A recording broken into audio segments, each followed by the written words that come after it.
Baik, selamat sore Ibu. Kami dari kelompok 3 ingin mempresentasikan hasil diskusi dari kelompok kami. Pada teman-teman pemateri, waktu dan kesempatan saya berikan.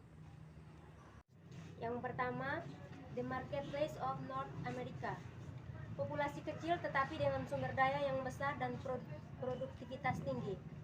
Memiliki konsumsi rumah yang rendah dan mengandalkan perdagangan luar negeri lebih dari negara maju lainnya di benua itu. Di sisi lain, dengan pasar internal yang luas dan konsumsi barang per kapita tertinggi di dunia, terutama pada perdagangan internal, meskipun perdagangan eksternal telah meningkat pesat sejak Perang Dunia II. Dan sekarang sekitar seperempat dari total perdagangan. Meksiko dan Amerika Tengah sebaliknya masih memiliki wilayah yang luas di mana orang-orang hidup pada tingkat subsisten dan menghasilkan sedikit lebih banyak daripada barang untuk perdagangan lokal. Produksi logam tertentu, minyak, dan tanaman tropis bagaimanapun telah berkembang pesat untuk dijual di pasar luar negeri. Yang kedua, the marketplace of Western Europe.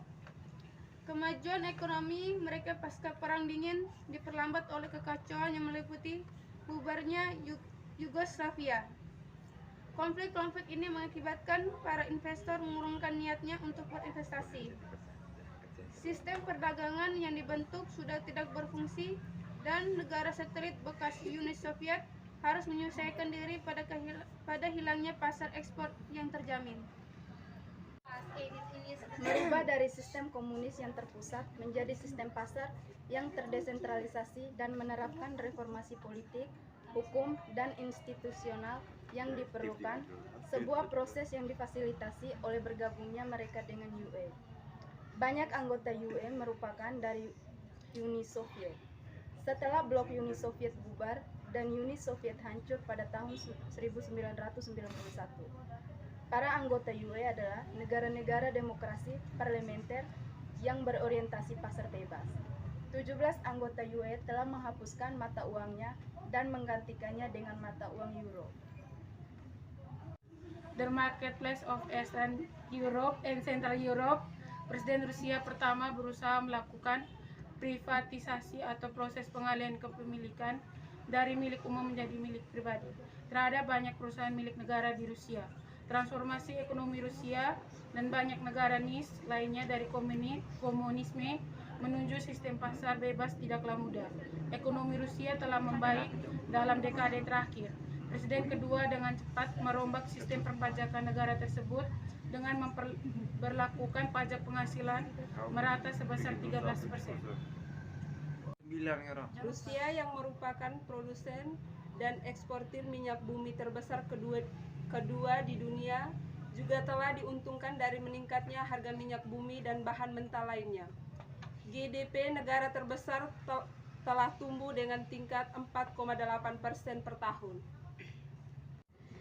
The marketplace of Asia. Pasar utama benua Asia terjadi di negara Cina. Bahkan, Cina menjadi negara yang memiliki rata-rata penjualan e-komersi dengan nilai tinggi mengalahkan skala benua. Cina memiliki penjualan mencapai 1,3 triliun US$ dan jumlah itu diproyeksikan meningkat menjadi hampir 2 triliun US$ pada tahun 2025. Jumlah tersebut mengguguli penjualan di benua Eropa dan benua Amerika bagian utara. Pada tahun 2020, benua Eropa memiliki angka penjualan 460 juta US$ dan Amerika Utara sebesar 580 juta US$. Hal tersebut jauh dibandingkan dengan penjualan di Cina yang notabene hanya ukuran negara. The marketplace of Africa and Middle East. Inflasi yang lebih tinggi merupakan salah satu dampak langsung dari kenaikan harga komoditas. Harga pangan menyumbang sekitar 60% dari kenaikan inflasi utama tahun lalu di Timur Tengah dan Afrika Utara, tidak termasuk negara-negara Dewan Kerjasama Teluk. Oleh karena itu,